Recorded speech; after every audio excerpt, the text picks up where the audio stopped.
Та бүхэн сайн байцгаана уу? Бөрлүүл өвсөн багшийн дээд амгалан чакра самбараа хичээл. Цааш үргэлжилж байна.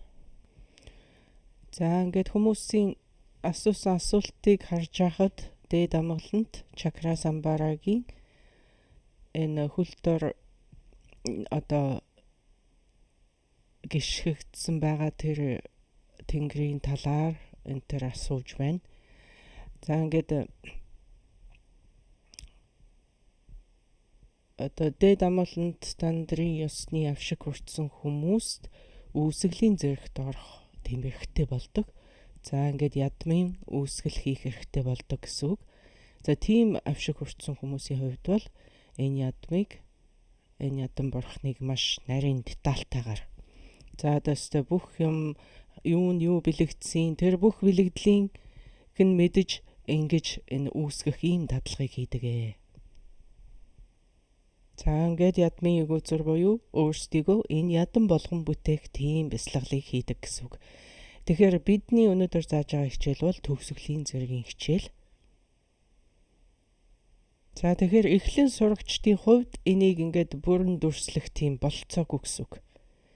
Бүрэн дүрслэх болцоогүйгээр барахгүй. За ингээд толгойг дүрсэлж чадлаа гэхэд гарын дүрсэлж, моторыг нь одоо дүрслэх боломжгүй. Ингээд бүхлээр нь тэр зургийг ингэж дүрслэх тийм боломжгүй чадахгүй байдаг байна.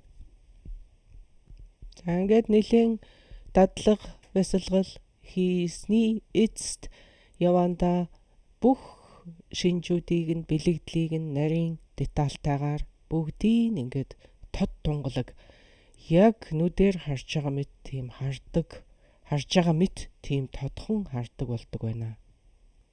За ингээд ядмын үүсгэлийг одоо эзэмшсэн хүний хувьд тэрхүү бүтээсэн ядан бурхан өөрийгөө толинд хараад ингээд яг толин тусгалд өмнө чинь энэ тодхон тунгалаг үзэгдэж байгаа мэт тийм байдлаар хүртэж мэдэрч бүдүүн биеийг нь төдийгүй нарийн төвшөнд нь хүртэл тэгж мэдэрдэг байна.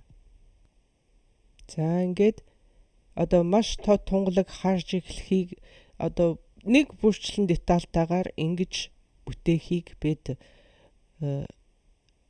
шинжлэх бяцлаглаар ядмыг бүтээх гэж нэрлэдэг. За тэгээд ингэж бүтээсний дараа танд яг би бол энэ ядан бурхан юм а гэсэн баттай тийм итгэл, өөртөө итгэх тийм бурханлаг омог төрнө. За энэ итгэлийг бид одоо нэгэн үзүүрт төвлөрөл гэж нэрлэж болно. За энэ нь одоо баг хөлөгний буюу одоо үндсэн буддизмын амарлан оршихуй шинжлэх випашна бяцлал хоёрын одоо үүгээр дүүцүүлж тэдэнтэй одоо дүүцүүлж боддог байна. За энэ хөл дор гიშгсэн байгаа тэр хоёр тэнгэр бол одоо хүсэл шунлыг бэлэгдсэн тийм тэнгэрүүд. Тэгэхээр энэ хүсэл шунлыг ашиглан хүсэл шунлыг бэлгүүнд оруулах буюу хүсэл шунлын тусламжтайгаар авга таашаалыг бий болгож за түүгээрээ дамжуулж энэ нарийн бие сэтгэл рүүгээ орж байгааг илэрхийлж байгаа маа. Бэлэгдсэн тийм бэлэгдэл юм. Бид өөрсдийнхөө бяцлаглын аргыг үйлийн хүчтэй хавсруулах ёстой. Тэгжиж бид одоо зорьсондоо хүрнэ шүү дээ.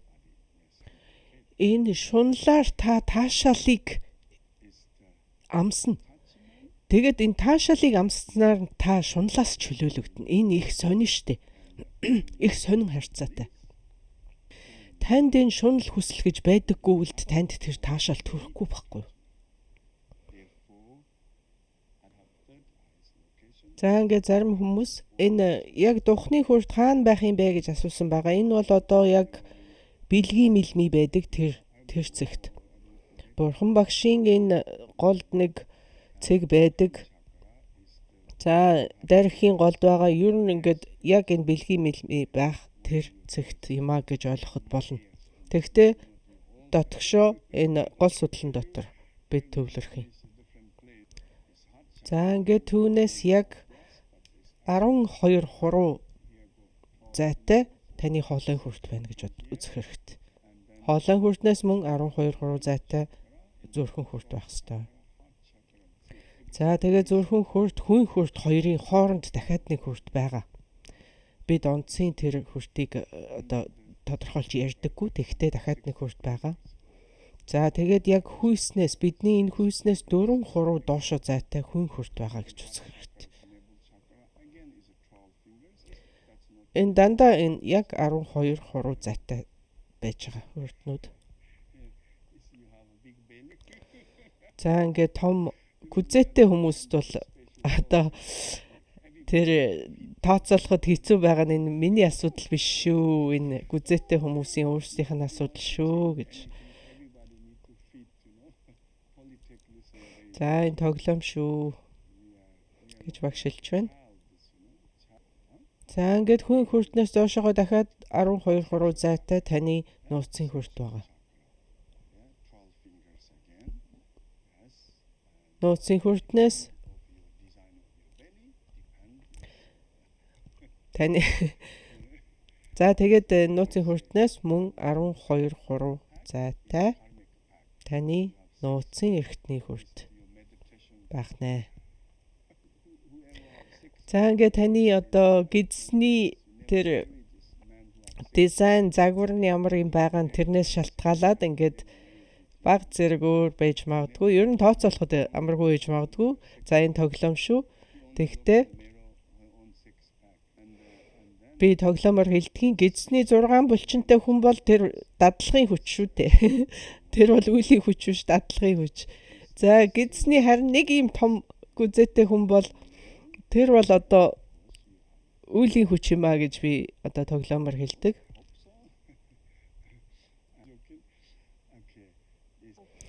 За ингээд одоо нууцын эрхтний хүрт таны одоо нууц эрхтний үзүүрээс 2 зайтай байгаа гэж тодорхойлдог.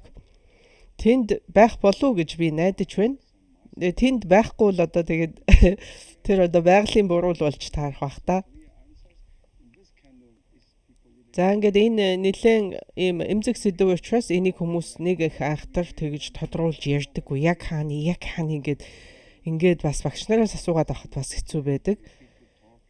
За ингээд тэр хавцаа байгаа гэл ингээд за яг энэ тэр л хавцаа байгаа байлгүй тэгээд ингээд бодоод өгчдөг. Яг та дадлага бяцлаглаа хийгээд яг одоо хэрэгтэй үед ингээд танд эргэлзээ гараад ирдэг. Энэ яг энд юм болов хаана юм бол гэд. За эмэгтэй хүнийх бол нэлээ өөр байдаг гэж би одоо уншсан. Эмэгтэй хүнийх бол одоо ингээд энэ өтрэнэс дотогшоо 4 зайтай, 8 зайтай, 12 зайтай гэд янз байдаг гэж би одоо сонссон. За тэнд одоо ингээд яг таашаалыг мэдэрдэг тийм маш мэдрэмтгий тийм нэг сууг байгаа гэж үздэг. Тэр одоо савны амсар хавцаа юм уу тэр хавцаа юм шиг байгаа нь сайн мэдэхгүй байна. За яг тэр хавцаа л байгаа. Яг тэр хавцаа л байгаа гэж заадаг номонд бол. За зарим хүн энэ хум үсэгний талаар асуусан байгаа. Бид дүрслэх ёстой хум үсэг. Тэгэхээр энэ хум үсэг бол бичвэр нь төвдөр бичсэн төвд үсэг. Хум гэдэг дуудлага нь бол санскрит. За тэгээд энэ одоо бидний энэ видеоны дэлгэцэн дээр умаахум гэж харагдаж байгаа. 3 үсэг харагдаж байгаа. Тэрний хамгийн доотных нь хум үсэг юм аа. Энийг бид дүрслэх юм аа гэж бодох хэрэгтэй. За ингээд өөрийнхөө хэл дээр өөрийнхөө үсгийг одоо кириллээр ч юм уу өөр хэлний үсгээр дүрсэлж болох уу гэсэн асуулт байгаа. Болно. Тэр бол болно. Өөрийнхөө мэддэг үсгээр дүрсэлсэн ч болно. Тэгэхдээ бид энэ улаан цагаан талан цагаан тийм дусал дүрслэх ёстой шүү дээ. Тэрний голд байхыг анзаарч байгаа биз. За тэгээд бүр болохгүй л улаан цагаантай юм дусал дотор нь зүгээр дүл дүрсэлсэн ч болно. Зүгээр дүл. Хумыг үнэхэрийн дүрсэлж чадахгүй бол. За хум үсэгний утга учир нь гэх юм бол ер нь бол сэтгэлийн мөн чанарыг төлөөлдөг. Тэгэхдээ өөр үеүүдэд өөр юмыг төлөөлүүлдэг учраас өөр утгыг илэрхийлдэг учраас хум үсэг нэгхэн утгатай бол биш ээ. За энэ нэг төвдөр бичигдсэн энэ хум үсгэн дотор 5 өөр үсэг холбоостой байгаа. Нэг 5 зүйлийг нэгдэл гэж ойлгох хэрэгтэй. 5 махбод 5 бэлгүүн. За тэгээ 5 хий. За 5 бурхны аймаг. 5 дагинс гэгчлэн энэ өөр одоо зүйлийг бэлэгддэг. За арга бэлгийн нэгдэл, амгалан таашаал тэдгэрийг бүгдээрингийн бэлэгдэж болдог байна. За энэ хүчигт бичигдсэнийг одоо энд уншиж өгье. 2 төрлийн дадлага байгаа. За нэг нь хий гол судлан дуусгах йог, нөгөөх нь хий гол судлан дууссаны дараа хийх төгсгөлийн зэргийн бясалгал гэсэн баг. За энэ хий гол судлан дуусгах йог нь дотроо 4 янз. 4 янзын йогийн дасгал хийх нь шүү дээ. За энэ одоо хүн хурдны голд үүлэн чимээн дээр сэтгэлээ тогтооно гэсэн баг. Үүлэн чимээ. Энэ одоо ёгтолсон нууцлсан үг л дээ. За тэгээ хоёр дахь нь хүн хурдан дэх үүлэн чимээнээс очийн амьсгал хэрхэн ургаж нэвтэрч тэнтэй саадах вэ гэж. За гурав дахь нь уусгах ба арилгах, эцэст нь зүрхэн хурдан дуусгах гэсэн ийм 4 дадлага байна.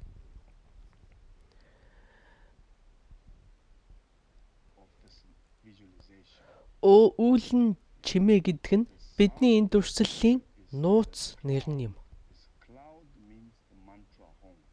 За энэ үйл гэдэг нь хум үсгийг хэлж байгаа. Үйл гэж хум үсгийг хэлж байгаа. За ингээд тарны ёсонд бид ингээд одоо багшгүйгээр ойлгохооргүй ийм нууц нэрнүүдийг хэрэгжилж ингэж бичигдсэн байдаг. Тэгэхээр үйл гэдэг нь хум үсэг бахна. Чимээ гэдэг нь тэр дээдлийнхэн дүл нь баг. Дүл.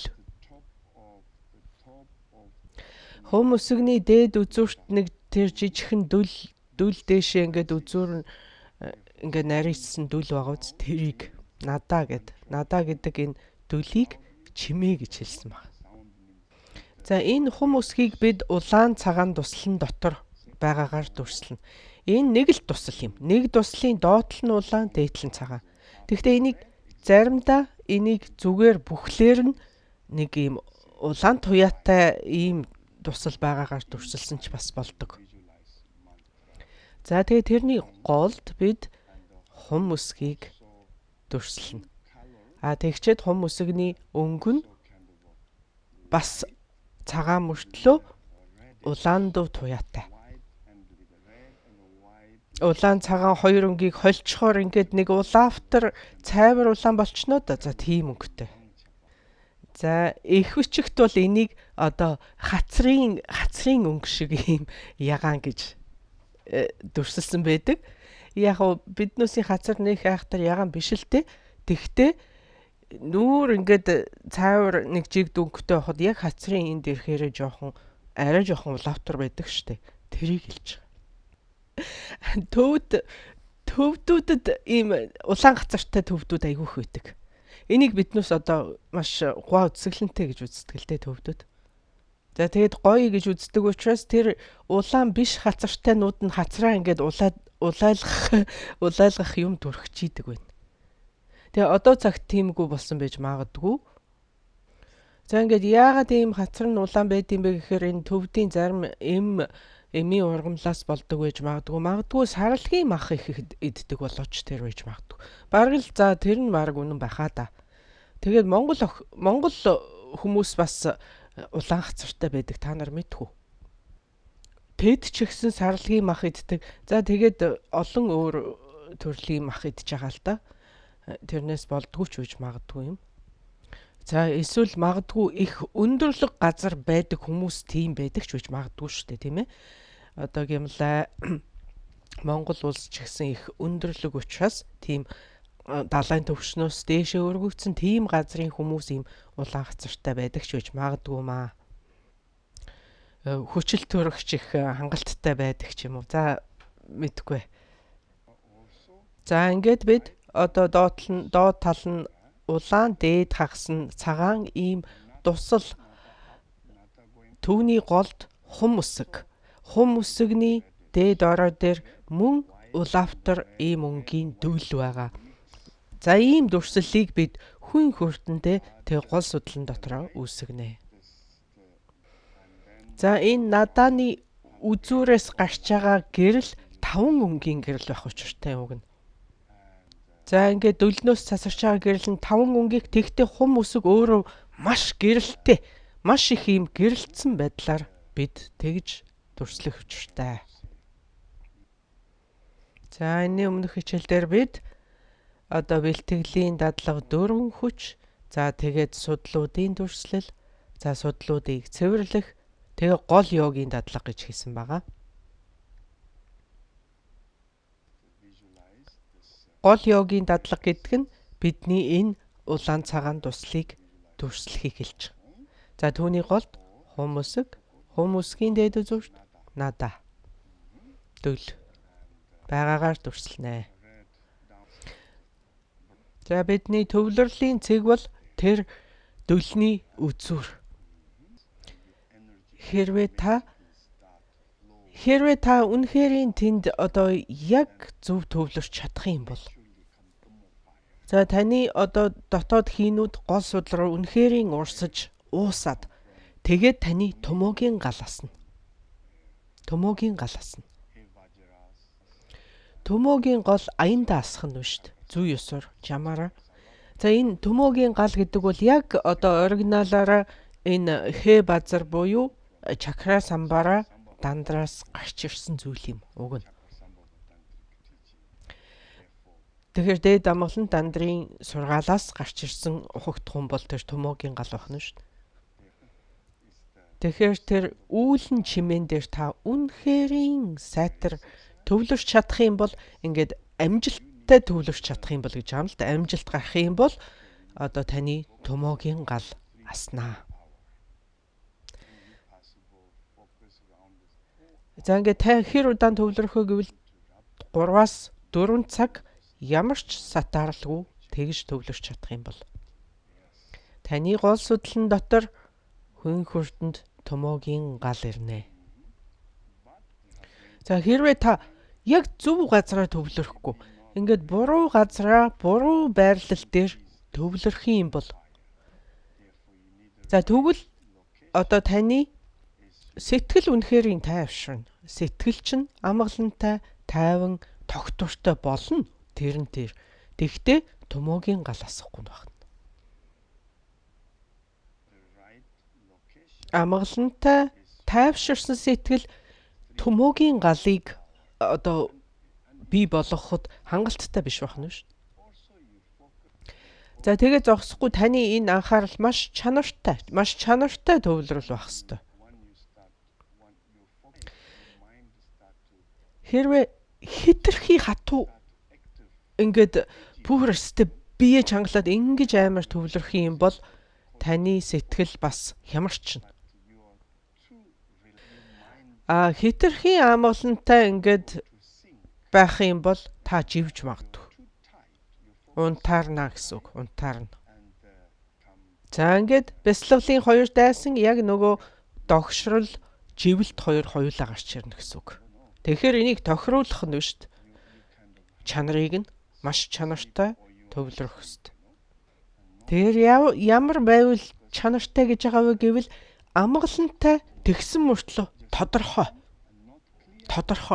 Яг тодорхой тэнд ингээд яг тунгалаг тод харж ах нь шүү дээ.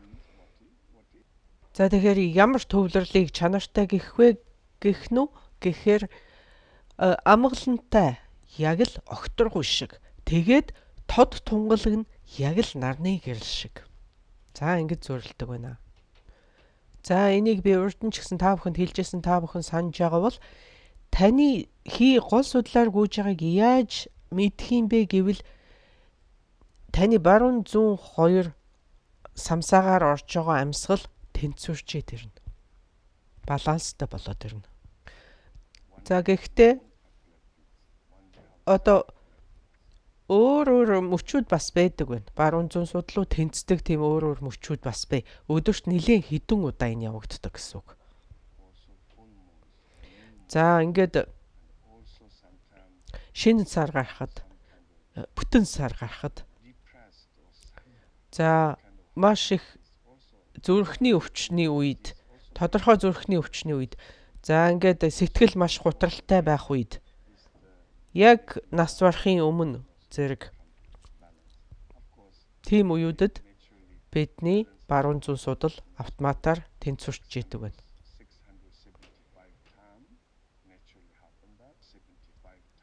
За өдөрт 21600 амьсгал авч яхад тэрний 675 нь яг бэлгүүний амьсгал байдгаа гэж би ярьж ирснийг та сонссон бах. Яг гол судлаар гүйж байгаа 2 хамар тэнцвэрсэн тэр үе байдаг байна.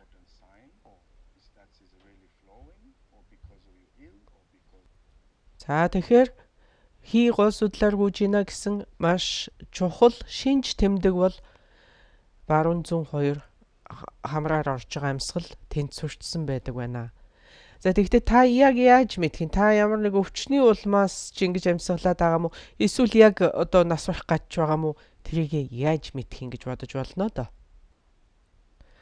За тэгэхээр энийг мэдхийн тулд одоо хамрынхаа доор ингэж гараа одоо ихцээр нь ингэж барьж байгаад амьсгалаад үзэхээр тэр алганы чинь одоо аль тал руу нь үлээж ийн тэр хамар нь одоо амьсгал орж гарч ийна гэсэн үг. Тэр судал нь нээлттэй байна гэсэн үг.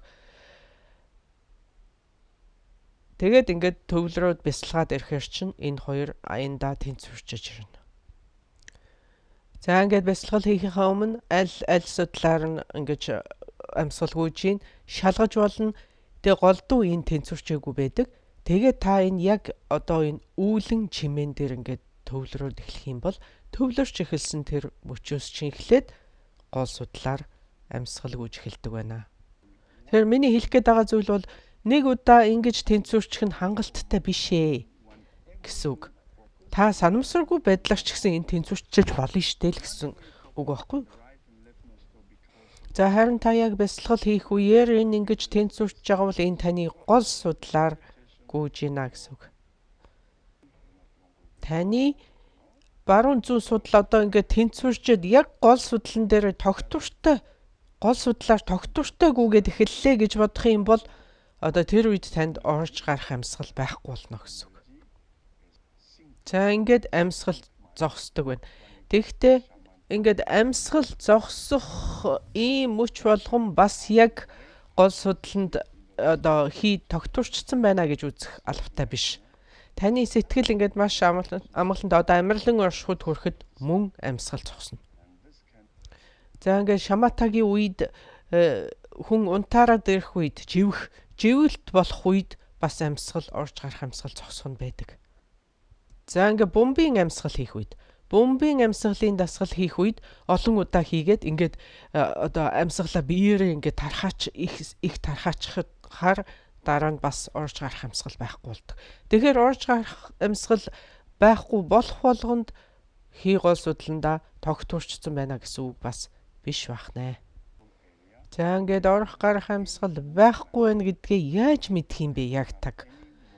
Тэгвэл таны хэвлийн хөдөлгөөн бол хэвлийн доод хэсэг чинь хөдөлгөөнгүй болсон байх юм бол ямар ч хөдөлгөөнгүй болох юм бол энэ орох гарах амьсгал зогссон байна гэсэн үг.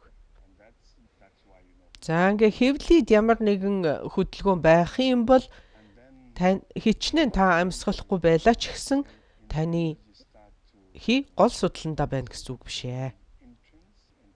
Магадгүй хаа нэгтээ өөр газар байж магадгүй юм. За бидний бясалгалд хий гол судлан тогтвортой болоод хангалтгүй. Тэнд уусах ёстой.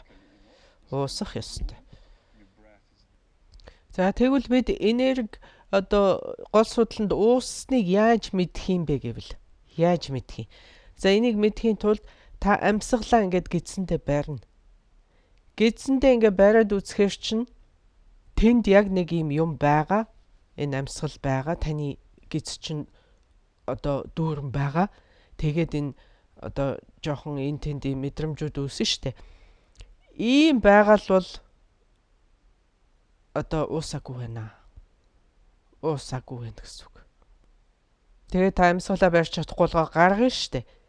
Яг энерги ууссан үед танд гаргах амьсгал байхгүй. Гаргах амьсгал байхгүй болно. Тэгээд тэнд амьсгалаа та бариад байлаа гэхэд юу ч баригдаад байгаа юм гаргая гэхээр ямар ч гаргах юм байхгүй. Тийм байхыг биднээс ууссан байна гэж үзнэ. За ингээд хамгийн гол шинж тэмдэг нь 8 шинж илэрнэ. 8 шинж.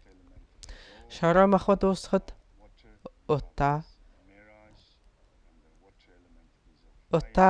одоо усан махбод уусахад зэрэглээ. За тэгээд гал махбод уусахад бид одоо галын очис, хий махбод уусахад бид тосон зул. За тосон зул гэдэг бол одоо ингээ харанхуй шүн нэг юм худаг дотор гал асаад байгаа юм шиг. Харанхуй дундаас юм нэг гэрэл харанхууд худгаас ингээд гэрэл гэлцэж байгаа мэт тийм. Тэрийг одоо бид тосон зул гэж хэлж байгаа.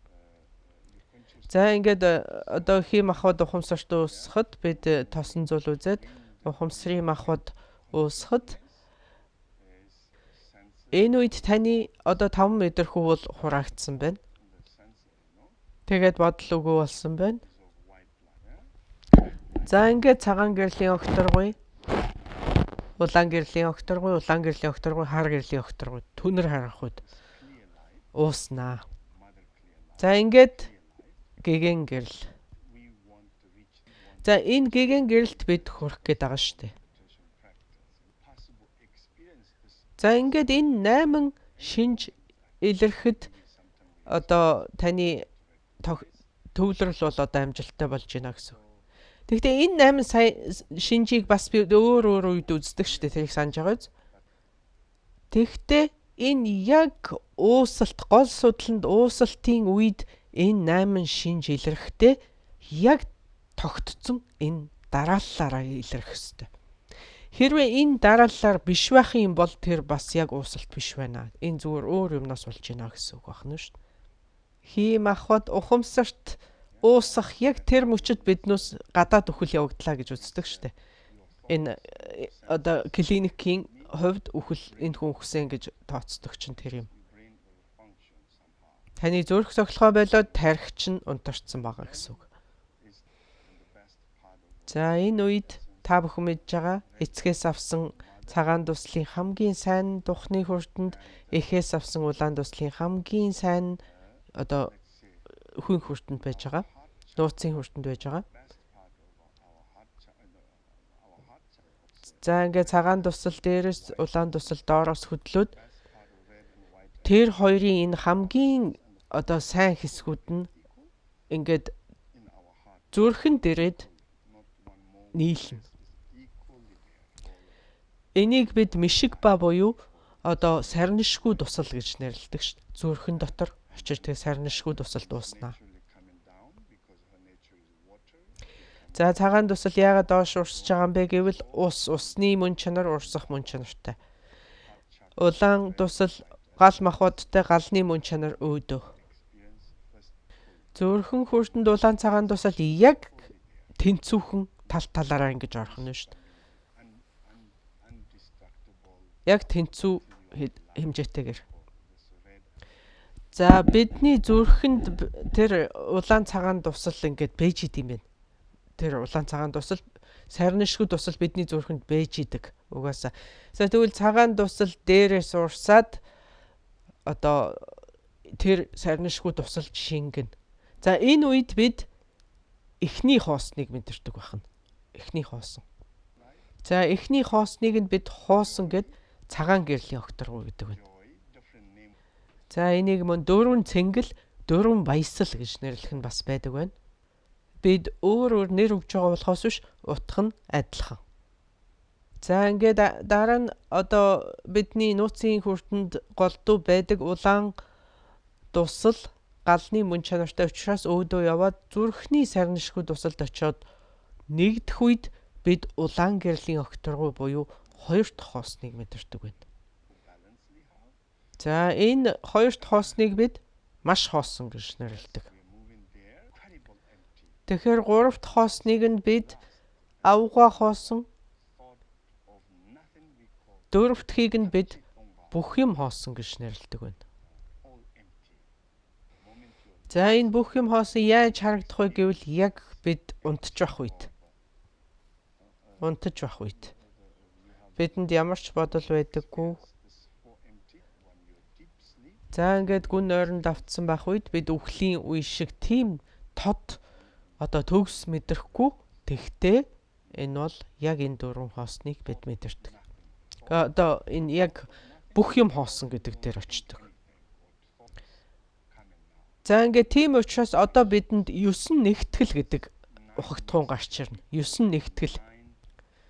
За энэ 9 нэгтгэл гэдэг зүйлийг энийг та ёстой маш сайн ойлгочих юм бол та одоо тантрын жинхэнэ профессор боллоо л гэсэн.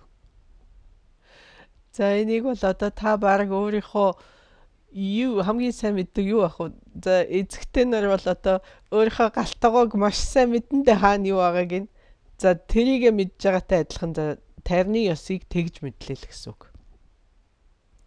Энэ 9 нэгтгэл одоо энд гарч ирж байгаа. Энийг та мэдчих юм бол, энийг та мастерлчих юм бол та зүгээр л тантрын профессор, доктор боллоо л гэсэн үг. За энэ бүх юм хоосон болж байгааг бид бүх юм хоосон гэхээс гадна заримдаа гэгэн гэрэл гэж нэрлэдэг. Энийг төвдөр тамжид томбаа гэдэг. За ингээд энийг мөн дотоодын таашаал гэж бас нэрлэдэг байна. Дотоодын цэнгэл гэдэг юм уу, дотоодын баясал гэж нэрлэж мөн болдог байна. За ингээд бас нэг нэр нь дотоод маш нарийн сэтгэл. За заримдаа энийг бас тэр бутрашгүй, сарнишгүй,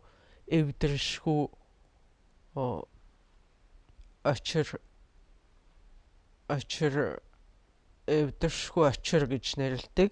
Одоо бурханлаг чанар гэж нэрлэх нь олон байдаг да. За ингээд очирдаар дөнхөр, дэмчиг, сандуй. За ингээд олон янзын нэрээр бид энийг нэрлэж болно. За ингээд бодоод үзэхээр бурханлаг чанар гэдэг Кока-Колатай адилхан зүйл байгаа. Кока-Кола гэдэг чинь дэлхийд даяар бүгд л ганцхан ийм нэрээр Кока-Кола л гэж нэрлэдэг шүү дээ. Ганцхан Америкт л Кока-Кола гэдэг юм биш шүү дээ. Энийг төвдөд ч гэсэн Кока-Кола л гин, Испанд очлоо ч гэсэн Кока-Кола л гэж нэрлэв шүү дээ. За ингээд одоо дахиад нэг удаа тайлбарлахад бид одоо тэр үүлэн чимээн дээр чимээг дүрслээд тэрэн дээр төвлөрнө. За ингээд төвлөрөхтэй зэрэг бидний хий гол судланд хураагдаад төмөөгийн гал асаж эхэлнэ. За ингээд галын энд бүлээн төөнөж ингэж маш тааламжтайгаар ингээд дээш өгсөд зулайн хүртэнд очиод ингээд та маш их таашаалыг амсна. За ингээд үндсэндээ дээрээс доош одоо ингээд бид 8 цэнгэлийг нийтдээ 8 таашаалыг амсдаг байна. 8 цэнгэлийг эдэлдэг гэсэн үг. Одоо зулайн хүртнээс одоо хайлаад хоолойн хүртэнд очиход энийг бид одоо баясал гэж нэрлэж байгаа. За ингээ хоолойноос зүрхэнд хүрэхэд бид авга баясал. За ингээ зүрхнээс хүйн хүртэнд очиход бид юр усын баясал. Ингээд нууцын хүртэнд очиход бид дотоодын баясал гэж нэрлэдэг байна. За ингээд духнаас биш зулайнаас одоо ингээд анх хайлаад хоолойн хүртэнд очиход та шороо махбод ууслыг мэдэрнэ. Шороо махбодын. За ингээ хоолой хүртнээс зүрхэн хүртэнд очиход усан махбодын ууслыг мэдэрнэ. За ингээ зүрхэн хүртнээс хүн хүртэнд очиход гал махбодын ууслтыг мэдэрнэ. За ингээд хүн хүртнээс нууцын хүртлүү ингэж дамжихад доошлоход бид одоо хий махбодын уусалтыг мэдэрдэг байна. Тэр уусалт чинь л тийм таашаал болж мэдрэгдэж байгаа. За энэ ингээд махбод уусна гэдэг нь махбод бол хизэж уусахгүй шүү дээ. Тэрийг та бүхэн одоо ойлгож байгаа үсттэй. Махбод 5 махбод гэдэг чинь бидний юм биш байхгүй. Бид тэрийг авчираагүй. Бид зээлж авсан төр хэрглэж байгаа гэдэг байхгүй. Тийм чинь тэр яг уусна гэж бол байхгүй. Тэр 5 махбодыг чинь энерги нь уусч байгаа. Энерги нь. Тэр махбодуудыг нь бид авчираагүй, энергийг нь бид авчирсан байхгүй. Энерги нь бидний зүйл байхгүй. Ингээд шороо махбодын энерги, усан махбодын энергит уусаа. Усан махбодын энерги, гал махбодын энергит, гал махбодын энерги, хий махбодын энергит. Гэх мэтчлэн ингэж уусгах нэ. За ингээд дээрээс энэ туслах энэ таашаалууд тийм их айхтар хүчтэй биш. За тэгвэл одоо доороос буцаад дээшээ өгсөх тэр таашаал хамаагүй л хүчтэй. За ингээд бид дээрээс доошлох тэр дээрээс доошлох таашаалыг бид таашаал баясал, авга баясал, Юрусын баясал, дотоод баясал гэж нэрлсэн шүү дээ. Одоо энэ доороос дээшээ өгсөх баяслыг чинь бид таашаал юм да. Энэ таашаалыг бид одоо дотоод таашаалын таашаал. За ингээд дараачихын дотоод Юрусын таашаал, дотоод авга таашаал, дотоодын дээд таашаал гэж нэрлэж байгаа. Дандаа дотоодтой. Одоо сүүлийн дөрөв дандаа дотоод гэж нэрлэгдэх нь шүү дээ. За ингээд доороос дээшээ өгсөх тэр таашаал нь дотоодын таашаал, дотоодын авга таашаал, дотоод таашаалын авга таашаал. За дотоод таашаалын Юрусын таашаал, дотоод таашаалын дээд таашаал гэгчлэнгээр ингэж нэрлэдэг баг. За ингээд нууцын хүртнээс хүн хүртэнд хүрэх үед бид цагаан гэрэл. За ингээд зүрхэн хүрэх үед бид улаан гэрэл. Хоолойд хүрэх үед бид хар гэрлийн өгтөргүй. За ингээд зулаан хүртэнд хүрэхэд бид гэгэн гэрлийг мэдэрдэг баг юм. За энэ гэгэн гэрэл гэдэг бол гэгэн гэрэл гэхээр одоо юу болно гэж бодож байна? Одоо бидний 5 мэдрэхүй тусалж байгаа бүх энерги уусцсан. За бидний юм боддог бүх энерги уусцсан. Бидний юу ч боддоггүй энерги хүртэл уусчихсан. Цагаан гэрэл, улаан гэрэл, хар гэрэл бүгд уусцсан байгаа. За ингээд бүгд байхгүй одоо яг юу үлдсэн байгаа? Яг юу үлдсэн байгаа гэвэл гэгэн гэрлийн их.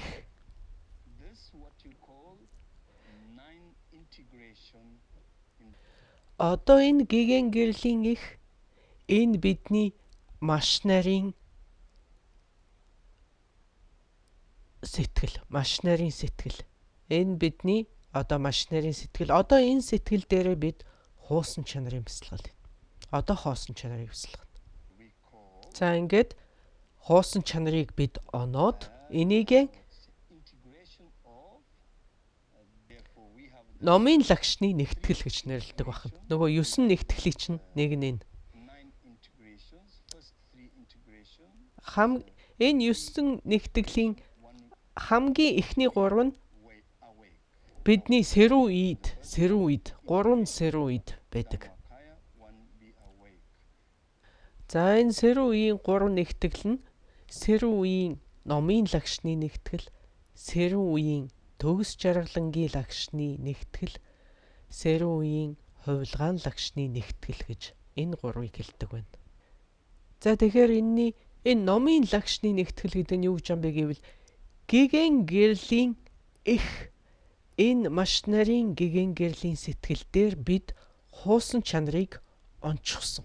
Энийг бид одоо номын лагшны нэгтгэл гэж нэрлэж байна. Сэрүүн үеийн номын лагшны нэгтгэл. За энд integration гэж байгаа шүү. Энийг одоо нэгтгэл гэх юм уу? Би нэгтгэл гэж яриад байгаа. Энэ үед бидний сэтгэл ямар ч итгэхгүй байгаа. Яг огторгүй мэт байдалтай л байж байгаа. Огторгүй мэт. Бидний энерги бол яг огторгүй шиг. Бидний сэтгэл бол итгэхгүй байдалтай байж байгаа. За энэ бол сэрүүн үеийн Dharmakaya бахан. Юу ч бодохгүй байлаа ч гэсэн энерги итгэвчих хэрэгтэй байгаа. Тодорхой хэмжээгээр энерги идэвхтэй болж ирэхэд. За ингээд хэсэг хугацааны дараа энерги тодорхой хэмжээгээр ингээд идэвхчиж ирнэ. Ингэж идэвхчиж ирэхэд энэ идэвхчэд ургаж байгаа энерги чинь хэрвээ та дээд амгалан дандрын ёсны бясалгагч хүн бол энэ ургаж байгаа энэ энерги чинь яг нарны гэрэл шиг. Яг нарны. Номын лагшин гэдэг чинь юу шиг гэж хэллээ? Яг огторгүй мэт байхгүй. Тэгвэл энэ эндээс энэ одоо ургаж байгаа энэ энерги чинь яг нарны цацраг мэт. За та бүхэн ойлгож байна уу? Огторгүй гэдэг чинь хөдөлгөөнгүй. Ямар ч одоо идэвхтэй юм тэрэнд юу ч байхгүй ингээд хөдөлгөөнгүй. Ийм байж итэл чинь идэвх үүсэд энерги идэвхжилт явагдаад энерги үүсэд ингээд гараад ирэх нь шүү дээ. Ингээд энерги ургаад гарах нь яг нар мандж байгаа юм шиг. Мандах нар шиг гэдэг юм уу? Нарны цацраг шиг, туяа шиг гэдэг юм уу? Энийг бид Sambhogakaya буюу төгс жаргалангийн лагшин гэж. Энэ бол сэрүүн үеийн төгс жаргалангийн лагшин. За тэгснэ энэ энерги чинь ингээд янз бүрийн өөр ийм одоо үйлдэлийг үйлдэж эхэлдэг байна. Үйлийг үзүүлээд үйлчлээд эхэлдэг байна. Өөр ажиллагаа явуулаад эхлэх нь шүү дээ. За ингээд ирэхээр Nirmanakaya буюу хувилгаан лагшин болчихж байгаа. За ингээд хувилгаан лагшин гэдэг бол яг нарны цацраг, нарны төг түмэн цацраг. Тэгэхээр Dharmakaya гэдэг бол огторгүй, Sambhogakaya гэдэг бол мандах нар. За Nirmanakaya гэдэг бол нарны төг түмэн цацраг гэж ойлгоход болно.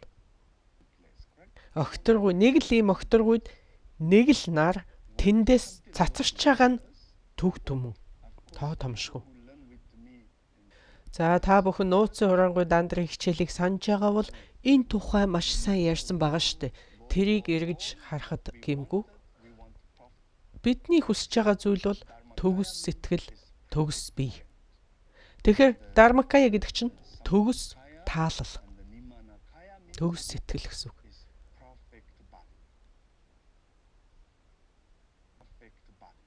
Тэгэхээр төгс жаргалангийн лагшин, хувилгаан лагшин хоёр нийлээд төгс бие. Номын лагшин бол төгс сэтгэл.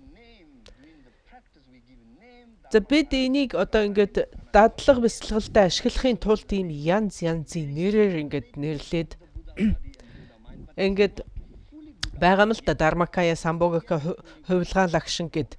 Тэгэхдээ энэ яг Бурхны яг Буддагийн одоо лагшин зарлиг таалал биш шүү. Энэ арай биш. Арай болоог байгаа. Энэ бол гэгэрсэн лагшин зарлиг таалал биш. Зүгээр л бид Dharmakaya, Sambhogakaya, Nirmanakaya гэл нэр өгчөж байгаа юм л да. Энэ яагаад энэ Бурхны лагшин зарлиг таалалтай адилхан ийм нэр өгöd байгаа юм бэ гэвэл маш төстэй байхгүй. Маш яг жинхэнэ нь мөн үү гэвэл биш. Тэгэхдээ бид ингээд ойлгуулахын тулд ийм нэр өгöd байгаа. Тэгэхээр одоо хараахан биш.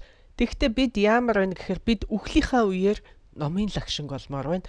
Бид эсвэл зууртынхаа үеэр төгс жаргалангийн лагшинг болмоор байна. Эсвэл бид төрөл авахта хувилгаан лагшинг болмоор байна. Тэр бидний хүсэл одоо зорилго тэр байхгүй. Бид энэ ертөнцид энэ сансрын оршууд ингээд дахин эргэлдээд байхыг хүсэхгүй байгаамаа. Хитрхи ядаргаатай, хитрхи зовлонтой биш дээ. Ингээл дахин төрөөл эргэлдээд л байх. Бид үеийн эрхэнд баймааргүй байна. Бид үеийн хүчийг хүсэхгүй байна. Хангалттай шүү дээ. Бид тэргүүшгүй цагаас л ингэж явлаа шүү дээ. Одоо энийг төгсгөл тавья л да энд. Одоо бид ингээд бай гэд эндээс салаад явмаар байна шүү дээ. Баяртай гэж хэлмээр байна шүү дээ. Бид ерөөсөө үеийн эрхэнд байж байгаа, үеийн хүчинд л байж байгаа. Бид хүсэхгүй ч гэсэн хүссэн хүсээгүй төрж чинь, хүссэн хүсээгүй өгч чинь. Энэ үеийн хүчний бүрэн эрхэнд байна. Энийг бид сонгоогүй. Бидэнд өөрийн сонголт байхгүй байгаа. Тэр байтугай уурлах, шуналж гисэн хинч шуны гэж хүсдэггүй, хинч уурлыг гэж зорддоггүй. Тэгсэн мөртлөө цаанаасаа яагаад чинь бид уурладаг, яагаад чинь шундаг. Энэ бүхэн чинь үеийн хүч юм. Бид үеийн эрхэнд байж байгаа гэдгээ үргэлж санаж ах хэрэгтэй.